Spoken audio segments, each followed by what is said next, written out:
Students, तो आज मेरा प्रीपोजिशन का ये लास्ट वीडियो है और मैंने हर प्रीपोजिशन को मैंने वीडियो के माध्यम से आपके पास पहुंचाया है।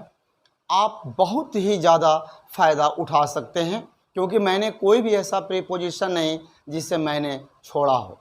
ओके, तो ठीक है, आज भी कुछ इम्पॉर्टेंट्स प्रीपोजिशन के बारे में हम आपको बताने जा रहे हैं और आपसे रिक्वेस्ट भी है कि आप इस वीडियो को पूरा से पूरा देखिए और इसको लाइक ज़रूर करिए, सब्सक्राइब करिए और मुझे इंस्टाग्राम और टेलीग्राम पर भी मुझे फॉलो करिए। अब देखिए, आज का जो मैं प्रीपोजिशन बताने जा रहा हूँ, हर प्रीपोजिशन अपने आप में इम्पॉर्टेंट है। ओके, तो चलिए हम शुरू करते हैं। प्रीपोजिशन पहला से अगला है बिटवीन। पहले तो हमें यह समझना है कि बिटवीन का प्रयोग कब करते हैं। बिटवीन का प्रयोग दो व्यक्तियों या वस्तुओं के बीच के लिए होता है।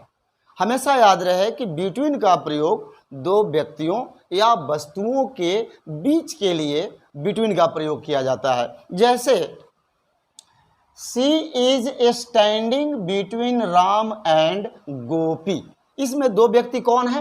राम एंड गोपी। यहाँ पर दो पर्सन है, तो इनके लिए यहाँ पर बिटवीन का प्रयोग किया गया है।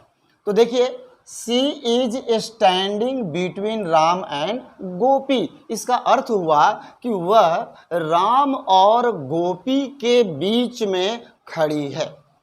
She is standing between Ram and Gopi, वह राम और गोपी के बीच में खड़ी है। यानी दो पर्सन हैं, राम और गोपी, इन दोनों के लिए प्रीपोजिशन बिटवीन का प्रयोग किया गया है।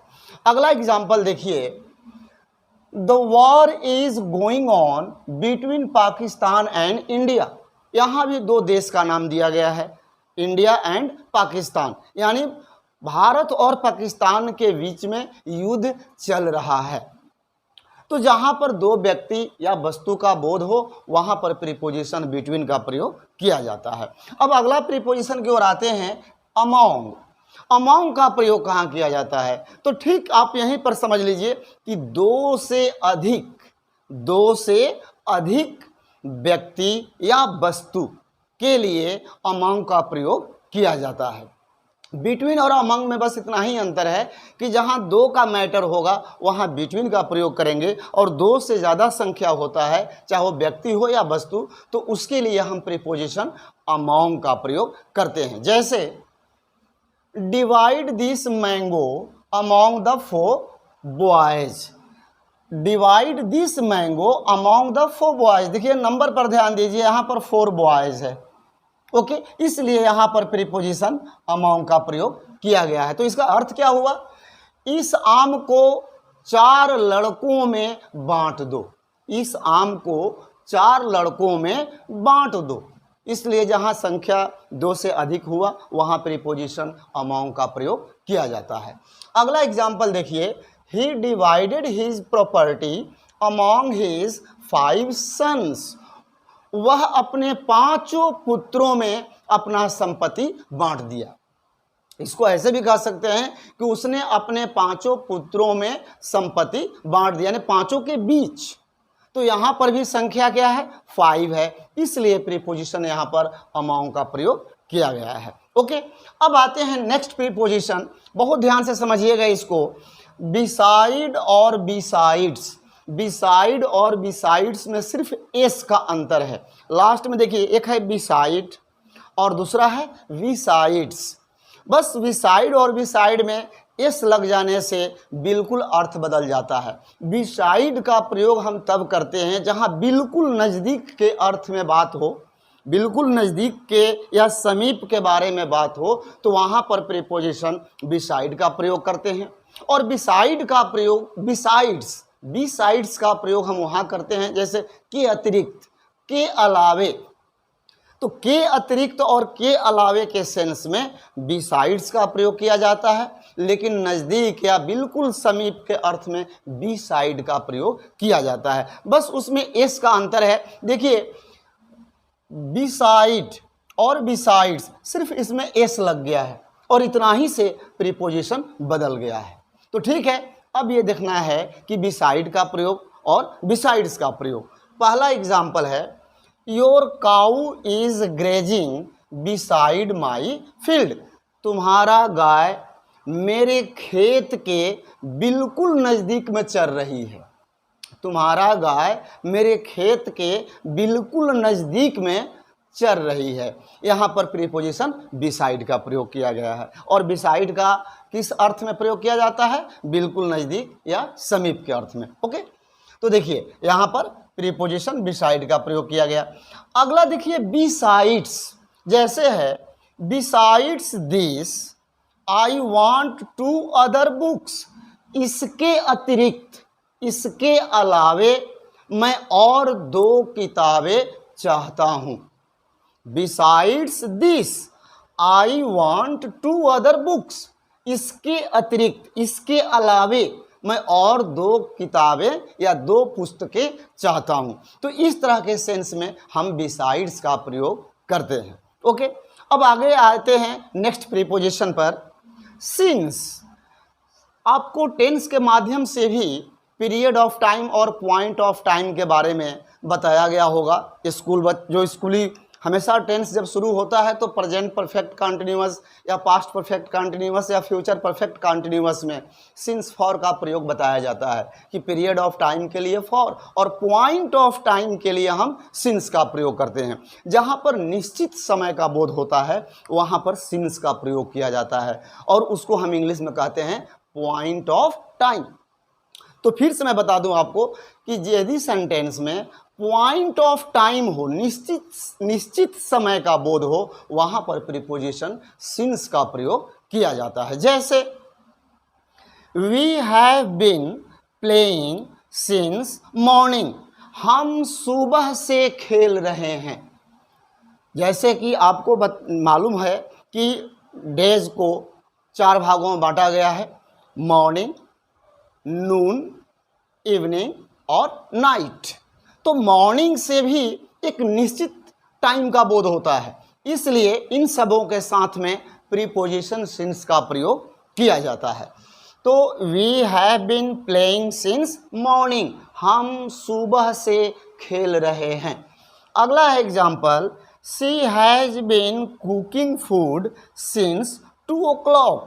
वह 2 बजे से खाना पका रही है। अब देखिए यहाँ पर 2 o'clock जो है ये वॉच टाइमिंग है, यानी कि ये वॉच टाइम जो होता है निश्चितता को दर्शाता है, यानी पॉइंट ऑफ टाइम को दर्शाता है। इसलिए जब वॉच का टाइम हो, कोई सप्ताह का जैसे सप्ताह में 7 दिन होते हैं, मंडे टू संडे, वो भी रहेंगे तो उनसे भी एक पॉइंट ऑफ टाइम का बोध होता है, तो सिंस का प्रयोग होता है। 12 मंथ्स हैं, जितने भी 12 महीने का नाम हैं उनसे भी एक निश्चित टाइम का बोध होता है, तो वहाँ भी प्रीपोजिशन सिंस का प्रयोग किया जाता है। यदि किसी सेंटेंस में कोई डेट या कोई सन, वर्ष ये सब दिया हुआ है, जैसे 2020, 2022, 2018 वगैरह, तो इनके पहले भी समय का एक निश्चित समय का बोध होता है, इसलिए उसके पहले प्रीपोजिशन सिंस का प्रयोग किया जाता है। तो मैं फिर आपको रिपीट कर दूं कि जहां पर जिस सेंटेंस में या जिस भी सेंटेंस में पॉइंट ऑफ टाइम का बोध होता है उसके साथ प्रीपोजिशन सिंस का प्रयोग किया जाता है। ओके, अब देखिए आते हैं नेक्स्ट प्रीपोजिशन टिल और अनटिल। टिल अंटिल दोनों का मीनिंग यदि निकाला जाए तो तक के अर्थ में इनका प्रयोग होता है। पहली बात मैं आपको ये बता दूं कि कोई आपसे किसी प्रीपोजिशन का मीनिंग जैसे पूछे कि ऑन मीन्स क्या होता है, अप मीन्स क्या होता है, इन मीन्स क्या होता है, तो प्रीपोजिशन का अपना कोई भी शाब्दिक अर्थ नहीं होता। हर प्रीपोजिशन अपने सेंस के आधार पर, सिचुएशन के आधार पर वो अपना अर्थ उनका बदलते रहता है। कोई किसी प्रीपोजिशन का आप ये नहीं कह सकते हैं कि इस प्रीपोजिशन का ये मीनिंग होता है। कोई पूछे कि बिलो मीन्स क्या होता है, अप मीन्स क्या होता है, एबव मीन्स क्या होता है, ऑफ मीन्स क्या होता है, फॉर मीन्स क्या होता है, विद मीन्स क्या होता है, तो इसका कोई एग्जैक्ट शाब्दिक मीनिंग नहीं होता। हर प्रीपोजिशन सिचुएशन के हिसाब से अपने अर्थ को बदलते रहते हैं। ओके, अब आते हैं टिल और अनटिल। आमतौर पर इनका प्रयोग तक के अर्थ में होता है। जैसे she will return till Monday, वह सोमवार तक वापस आएगी, वह सोमवार तक वापस आएगी। यहाँ टिल का प्रयोग आपने देखा। नीचे है until, he will stay there until Holi, वह वहाँ होली तक ठहरेगा, वह वहाँ होली तक ठहरेगा। तो देखा आपने, यहाँ पर तक के सेंस में टिल और अनटिल का प्रयोग किया गया है। अगला देखिए प्रयोग है प्रीपोजिशन ड्यूरिंग। ड्यूरिंग से ये एक माने के दौरान, ड्यूरिंग से एक पीरियड का बोध होता है, अवधि का बोध होता है। और हम किसी, जैसे मान लीजिए कोई तीज त्यौहार या होली त्यौहार जो भी है, उसके दौरान उसके इर्द गिर्द में कोई हम काम करते हैं या जो भी चर्चा होती है, उसी को हम बोलते हैं के दौरान, यानी के समय में, आगे पीछे कोई फिक्स टाइम नहीं होता। तो उस तरह के सेंस में हम प्रीपोजिशन ड्यूरिंग का प्रयोग करते हैं। इसको भी एग्जाम्पल के माध्यम से समझिए। He was killed during world war first, वह प्रथम विश्व युद्ध के दौरान मारा गया, वह प्रथम विश्व युद्ध के दौरान मारा गया। उसमें ये डेट नहीं फिक्स है कि कब मारा गया, लेकिन उसी दौरान, उसी मतलब कि वार के ड्यूरेशन में ही व्यक्ति को मारा गया है। इसीलिए ड्यूरिंग का प्रयोग हम के दौरान के अर्थ में करते हैं। अगला एग्जाम्पल है what will you do during Holi, तुम होली के दौरान क्या करोगे। इसमें भी कोई एग्जैक्ट डेट नहीं पूछ रहा है, होली के दौरान यानी होली के 2-4-10 दिन आगे या बाद में। तो इस तरह के जब सेंस होता है, वहाँ पर हम पीरियड का ऑफ टाइम को दर्शाने के लिए प्रीपोजिशन ड्यूरिंग का प्रयोग करते हैं। और यहाँ पर इसका भी मुख्य रूप से के दौरान के अर्थ में प्रयोग किया जाता है। अब देखिए अगला preposition through out. Through out का प्रयोग हमेशा लगातार के अर्थ में होता है, लगातार के अर्थ में होता है। जैसे he worked through out the night, वह रातों भर काम करता था।